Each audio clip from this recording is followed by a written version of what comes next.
Students, welcome in Apala Online Education Platform. In previous video, we have learned about the structure of seed and dispersal of seed. In this video, we are going to discuss about the vegetative propagation. हम जानते हैं most of the new plants जो कि seed से grow कर जाते हैं, लेकिन कुछ एक ऐसे प्लांट्स हैं जो कि सीड से ग्रो नहीं करते हैं, उसके लिए अदर मेथड काम में लेना पड़ता है। वो सीड के अलावा जो प्लांट का अदर पार्ट जो होता है, जैसे लीफ हो गया, रूट, स्टेम, उस पार्ट से नया प्लांट जो है वो क्या करता है, ग्रो करता है। ऐसे एग्जांपल्स अपने देखते हैं।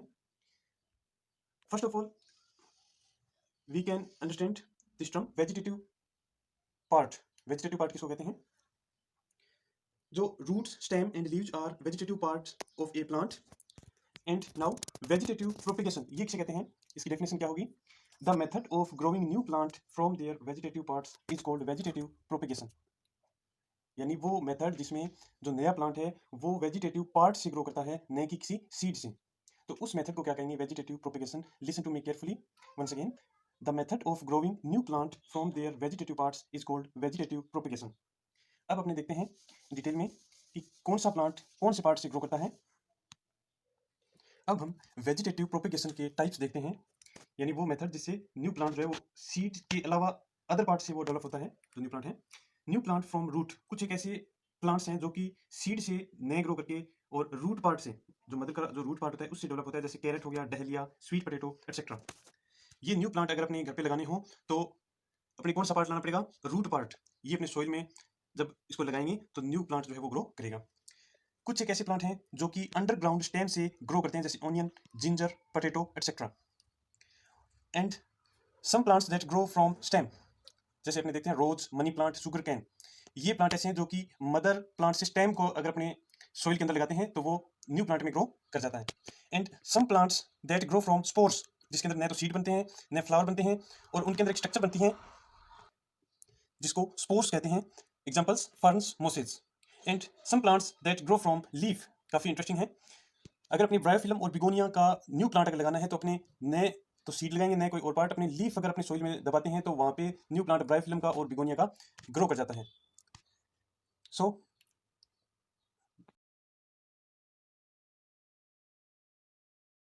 We are going to discuss a new term, agriculture. What is agriculture?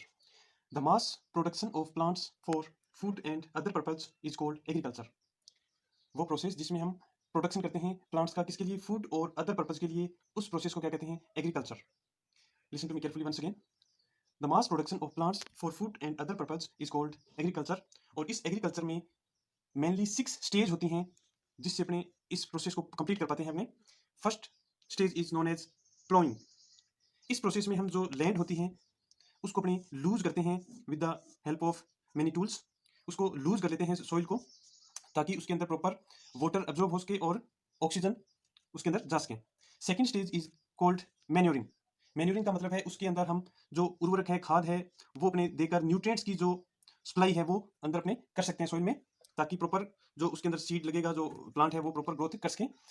Third stage is called sowing seed. Manuring के बाद में उसके अंदर जो सॉइल है उसके अंदर हम जो सीड है वो उसके अंदर सोविंग करते हैं, लगा देते हैं उसके अंदर। उसके बाद में next stage is known as irrigation. जो सीड लगाने के बाद में इरिगेशन, यानी उसको प्रॉपर वाटर की सप्लाई करते हैं अपने, इरिगेशन सिंचाई को कहते हैं। और इससे उसको फेवरेबल जो कंडीशन मिलेगी उससे वो ग्रो करता है। बाद में जो प्लांट्स हैं उसको स्प्रेइंग पेस्टिसाइड्स, यानी जो पेस्टिसाइड्स आते हैं पेस्ट को किल करने के लिए, जो हार्मफुल इंसेक्ट्स होते हैं उनको किल करने के लिए स्प्रे करते हैं, ताकि अपने उस प्लांट को प्रोटेक्ट कर सकें, बचा सकें उसको। और उसके बाद में लास्ट उसका जो स्टेज है उसको अपने जानते हैं cutting and gathering of crop. जो प्रॉपर डेवलप होने के बाद में जो सीड फ्रूट जो बन जाता है उसको अपने कट करके और गैदरिंग कर लेते हैं उस क्रॉप की। तो इस प्रकार अपने इस एग्रीकल्चर प्रोसेस को कंप्लीट कर सकते हैं। नेक्स्ट हम देखते हैं 2 टाइप की ये क्रॉप होती हैं, rabi and a kharif. First of all I tell you about the definition of crop. Plants of the same kind grown on a large scale at a particular place during a particular time are called crop. यानी काफी संख्या में एक जैसे plants एक particular place पे particular time में जब उगाते हैं तो उनको क्या कहते हैं? Crop. Now we are going to understand the main differences between kharif crops and rabi crops. The crops that are grown from June to October are called kharif crops. यानी वो क्रॉप्स जो कि जून से अक्टूबर के बीच में ग्रो की जाती हैं उनको खरीफ क्रॉप्स कहते हैं और ये मेनली मॉनसून रेन पे डिपेंड करती हैं. These crops depend on the monsoon rain और इसके एग्जांपल्स हैं राइस, मेज, कॉटन एक्सेट्रा. अब हम देखते हैं rabi crops. The crops that are grown from November to April are called rabi crops. यानी वो क्रॉप्स जिनको नवंबर टू अप्रैल तक ग्रो किया जाता है, यानी नवंबर में सीड सोविंग करते हैं अपने और अप्रैल में हार्वेस्ट कर लेते हैं, उसको कट कर लेते हैं. और मेनली ये क्रॉप्स जो हैं वो मॉनसून रेन पे डिपेंड नहीं होती हैं. इसके main examples wheat, gram, pea, etc. In this chapter, we have learnt structure of seed, germination of seed, dispersal of seed, vegetative propagation, and agriculture and types of crops. Thank you. Have a nice day.